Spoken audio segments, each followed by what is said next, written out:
Item ಯಾವುದೇ ಇರಲಿ try ಮಾಡಿ ಆಚಿ ಚಿಕನ್ ಮಸಾಲಾ. ಪಂಚರಾಜ್ಯಗಳ ಚುನಾವಣೆ ಮುಗಿತಾ ಇದ್ದಂತೆ ಈಗ ರಾಜ್ಯ ಕಾಂಗ್ರೆಸ್ ಪಾಳ್ಯದಲ್ಲಿ ಒಂದಷ್ಟು ರಾಜಕೀಯ ಚಟುವಟಿಕೆಗಳು ಗರಿಗೆದರಲಿದೆ ಅನ್ನೋದ್ರ ಬಗ್ಗೆ ಮಾಹಿತಿ ಸಿಗ್ತಾ ಇದೆ. ಯಾಕಂದ್ರೆ ಇಷ್ಟು ದಿನಗಳಿಂದ ಸಿಎಂ ಕುರ್ಚಿಗೆ ಫೈಟ್ ಆಗ್ತಾ ಇತ್ತು. ಮತ್ತೊಂದು ಕಡೆ ಸಿಎಂ ಸಿದ್ದರಾಮಯ್ಯನವರ ಒಲವು ಸಂಪುಟ ಪುನರ್ರಚನೆ ಆಗಲೇಬೇಕು ಅನ್ನೋ ರೀತಿಯಲ್ಲಿ ಒತ್ತಡ ತರ್ತಾ ಇದ್ರು. ಪದೇ ಪದೇ ಅಂತಹ ಬೆಳವಣಿಗೆಗಳಿಗೆ ರಾಜ್ಯ ಕಾಂಗ್ರೆಸ್ ಪಾಳ್ಯ ಸಾಕ್ಷಿಯಾಗಿತ್ತು. ಈಗ ಕೇರಳ ಗೊಂದಲ ಮುಗಿತಾ ಇದ್ದಂತೆ ಕರ್ನಾಟಕದ ಕಡೆಗೆ ಚಿತ್ತ ಅಂತೆ. ಸಂಪುಟ ಪುನರ್ರಚನೆಗೆ ಸಿಎಂ ಸಿದ್ದರಾಮಯ್ಯನವರು ಕಸರತ್ತು ಮಾಡ್ತಿದ್ದಾರೆ. ಅವರ ಒಲವು ಕೂಡ ಸಂಪುಟ ಪುನರ್ರಚನೆ ಆಗಬೇಕು ಅಂತ. ಮುಂದಿನ ವಾರ ದೆಹಲಿಗೆ ತೆರಳಲಿದ್ದಾರೆ ಸಿಎಂ ಸಿದ್ದರಾಮಯ್ಯ ಅನ್ನೋದರ ಡೀಟೇಲ್ಸ್ ಸದ್ಯ ಸಿಗ್ತಾ ಇದೆ. ಸಂಪುಟ ಪುನರ್ರಚನೆಗೆ ಹೈಕಮಾಂಡ್ಗೆ ಸಿಎಂ ಒತ್ತಡ ಹಾಕುವ ಸಾಧ್ಯತೆ ಇದೆ. ಲಿಸ್ಟ್ ಹಿಡ್ಕೊಂಡು ಹೋಗಿ ಗ್ರೀನ್ ಸಿಗ್ನಲ್ ತರುವ ಸಾಧ್ಯತೆ.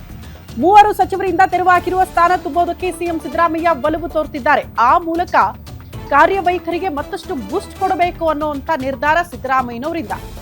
ಕೆಲ ಹಾಲಿ ಸಚಿವರಿಗೆ ಕೋಕು ಕೊಟ್ಟು ಕೆಲ ಹಿರಿಯ ಶಾಸಕರಿಗೆ ಸಂಪುಟದಲ್ಲಿ ಅವಕಾಶ ಮಾಡಿಕೊಡ್ಬೇಕು ಅನ್ನುವಂಥ ಒಲವು ಕೂಡ ಇದೆ. ಹೈಕಮಾಂಡ್ ಗ್ರೀನ್ ಸಿಗ್ನಲ್ ಕೊಟ್ರೆ 15 ದಿನದಲ್ಲೇ ಸಂಪುಟ ಪುನರ್ರಚನೆ ಆಗಬಹುದು.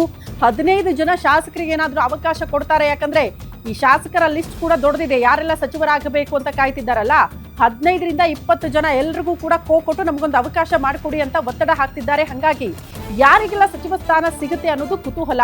ವರಿಷ್ಠರನ್ನ ಭೇಟಿಯಾಗಿ ಸಂಪುಟ ಪುನರ್ರಚನೆಗೆ ಸಂಬಂಧಪಟ್ಟಂತೆ ಚರ್ಚೆ ಮಾಡೋ ಸಾಧ್ಯತೆ ಇದೆ. ಸಿಎಂ ಸಿದ್ದರಾಮಯ್ಯನವರು ಮೋಸ್ಟ್ಲಿ ಕಾಯ್ತಾ ಇರ್ತಾರೆ. ಕಾಂಗ್ರೆಸ್ ಹೈಕಮಾಂಡ್ ಯಾವಾಗ ಬುಲಾವ್ ಕೊಡುತ್ತೆ, ಹೋದಾಗೆಲ್ಲ ಸಂಪುಟ ಪುನರ್ರಚನೆ ವಿಚಾರಕ್ಕೆ ಸಂಬಂಧಪಟ್ಟಂತೆ ಚರ್ಚೆ ಮಾಡಿ ಒಂದು ಪಟ್ಟಿಗೆ ಗ್ರೀನ್ ಸಿಗ್ನಲ್ ತರಲೇಬೇಕು ಅಂತ.